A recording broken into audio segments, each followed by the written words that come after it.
up, you guys? Scorpio Mars here to talk about some Marvel theories, because you know I've made quite a few theories over the last year and a half. Some of them have been for fun, but some of them have not been very well received. So here are my most hated Marvel theories that I thought were actually really fun. Now, before we get to the Stan Lee theory, or what if Steve Rogers is actually holding baby Black Widow, we're gonna start off with an easy one with what if the X-Men are actually in the Fantastic Four universe, followed by what if Franklin Richards was actually born at the same time as his sister Valeria, but not at the same time, because you know he was born in a black hole. So first of all, the X-Men in the Fantastic Four universe, because the Fantastic Four are the only known heroes. They're the only heroes because the X-Men are notoriously never heroes and deeply hated by society. Further reinforced by Monica Rambeau in the end credit scene of The Marvels, she sees the X-Men and her mother, who's not her mother, who's actually binary in this universe, and this is clearly not the same universe as Deadpool and Wolverine, so we at least have two universes that have X-Men in them. Now, like I said, the X-Men are never heroes, so they would obviously be in hiding and they would know about Binary, but the Fantastic Four would not know about her because she is always in the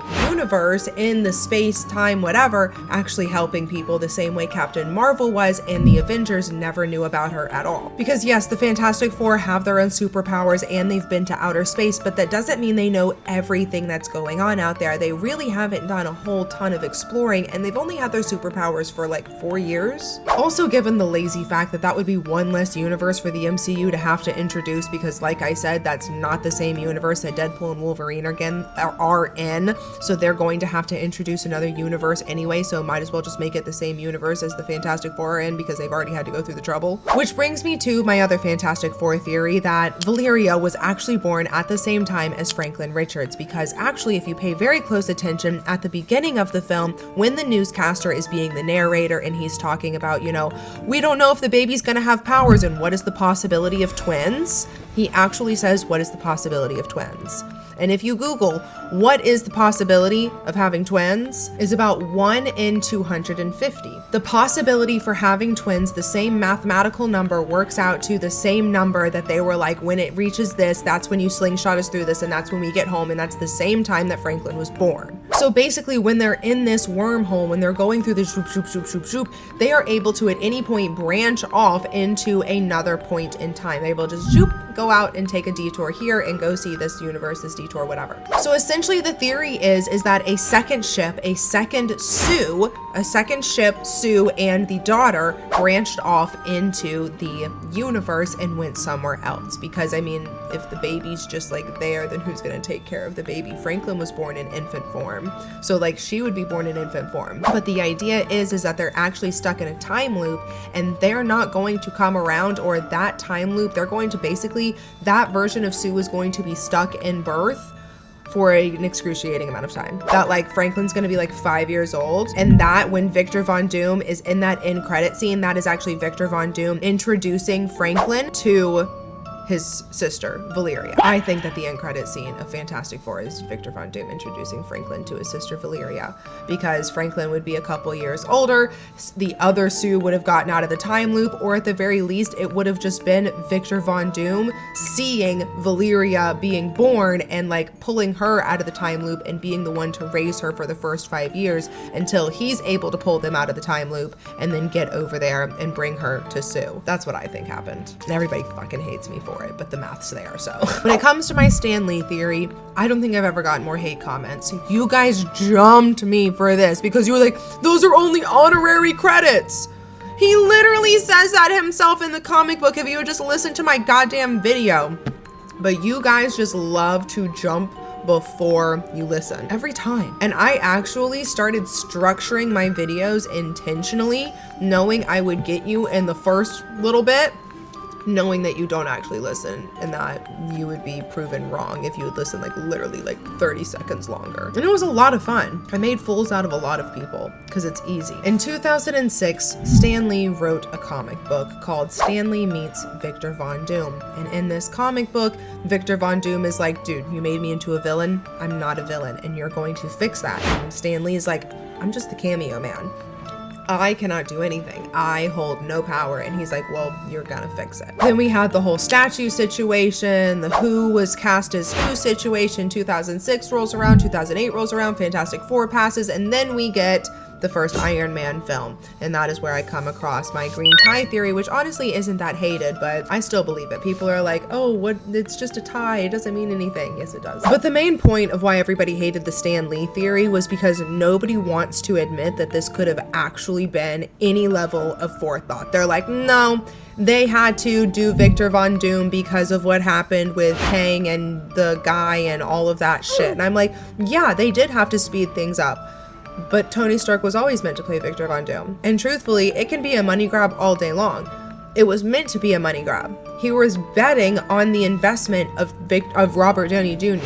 Casting Robert Downey Jr. in 2008 was a risky, ballsy ass move. He made an investment. He knew what Robert Downey Jr. would become. He saw what he was capable of, and he saw Tony Stark and Robert Downey Jr. He said, no, that's my guy. That's my guy. He has to be him. And he saw the investment of who, truthfully to me, at the end of this theory, it is a testament to who Robert Downey Jr. is as a human being in this world and what both Kevin Feige and Stan Lee thought of him as a person, and less about the whole plot line or all this grand scheming or some crazy ass whiteboard under lock and key somewhere. I think that's really all it was. To me, having Robert Downey Jr. come back, even if it is a cash grab, good, because that means that they made good on their investment and they made the right bet on the right man, and Robert Downey Jr. had enough respect for them not to let them down. Had enough respect for himself, his wife, his colleagues, everybody, to not let them down on the chance that they gave him. And they took that chance out of respect for him. And look at where we are. So in that, I do see a hero arc happening for Victor Von Doom, the same way Robert Downey Jr. has gotten his hero arc in the main society of the world. And I think that that's fucking beautiful. So boohoo. Now my most hated theory, and honestly, I get it. This is probably the most ridiculous thing I've ever concocted in my crazy ass head. What if Steve Rogers is holding the young Natasha Romanoff, saved her from the Black Widows? And the reason I got here is because A, the blue in the room that everybody assumed meant a young boy was actually A, she had blue hair in the Black Widow movie, and B, before World War II, it was the inverse. Pink was for boys, blue was for girls. The theory hinges on the fact of we all watched the same Captain America First Avengers movie, and we all watched him be told not to do anything under direct orders, and he was not a soldier. He was just their little dancing partner, their puppeteer, their jester, to make all of the actual soldiers feel better during wartime, and he just kind of paraded around camp to camp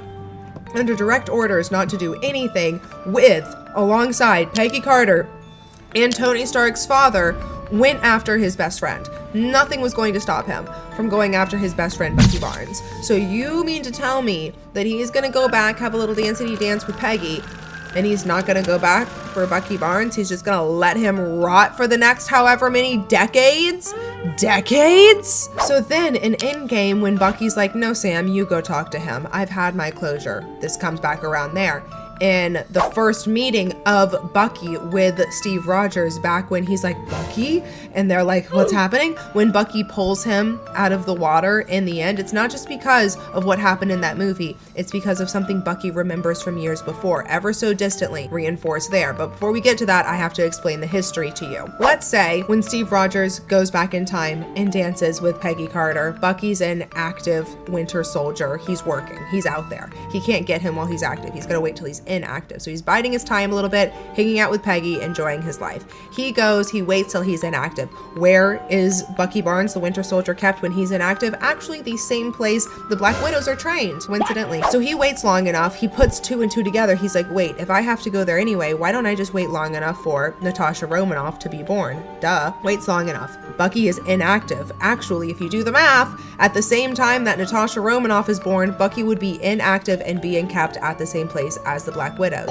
And coincidentally, Natasha's father, Ivan, could have potentially been a scientist that worked on the Winter Soldier, or at the very least helped the Russians. So, or the Soviet Union at that time, whatever. All that to say, no, I'm not saying Steve Rogers is the father of Natasha Romanoff. No, I am not saying that Natasha Romanoff had a baby. One of the most, so out of the hate comments that I got on this video, most of them just dead ass didn't even understand what I said. The video opened up with Steve Rogers is holding Natasha Romanoff, and they're like, Natasha Romanoff can't have a baby because her womb was removed.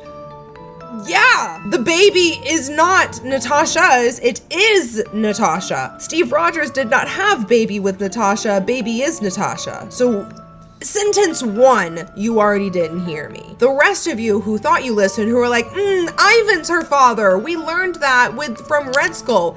No shit, I said that halfway through the video. You did not listen to me. I did not say that Steve Rogers was her father. I just simply said he was holding her in that trailer piece. Natasha Romanoff's father was working on Bucky as a Winter Soldier. Had her there. She was there being raised by the Black Widows. She was there her entire life. She was born there, and then she was sent off with Yelena. And so, I mean, like, where were they before that? The first time we see our Black Widow, it's when she is already like a preteen. She's got blue hair and she's living with Yelena and her fake parents.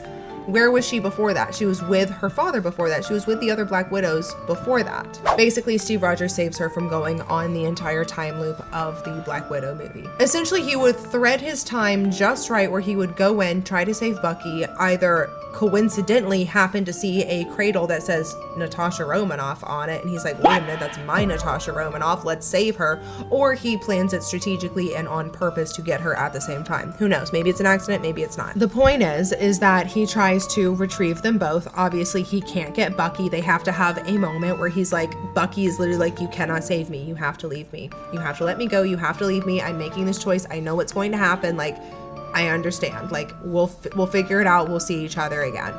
And so he leaves and he saves Natasha and he takes her, and that's their choice, and that's what happens there, and that's why he has closure, and that's why he pulls him out of the water, and that's why all that happens, and that's why he then has Natasha Romanoff, a man out of time, and then a baby out of time. I don't know. Gives her the life that she actually deserves, raises her, and allows her to become safe and well. Or maybe Steve Rogers actually takes care of her and he's the one that gives her to, no, there's no way he gives her to the Red Guardian. No, he wouldn't be that stupid, but maybe he is like, oh, eventually you'll become a good guy and eventually you'll figure it out and she just has to go through this. So maybe that's why the first few years are missing, because she's actually with Steve Rogers the entire time and he's the one that gives her to the Red Guardian, and he's like, unfortunately, you have to go on this journey and I can't save you from it and I can't stop time, but like this way you'll like be able to exist and grow up and we'll be able to get you back the same way we got Gamora back. Like, the whole idea is like, if you're really going to bring back Steve Rogers, if we're going to bring back everyone else who died, why can't we bring back Black Widow? Why was her movie after Endgame? This concept of Gamora still existing and being alive even though she died from the Soul Stone is right there.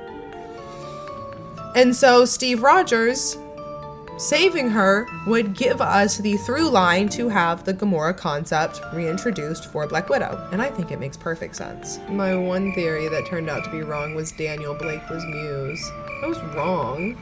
It's just for fun. But yeah, that was a lot of fun. I really like talking about my theories, and let me know your thoughts, your feedback, and I hope to do more of these Marvel videos on YouTube. Thank you for watching. Follow me for all of your Marvel shit. Love you guys. Bye.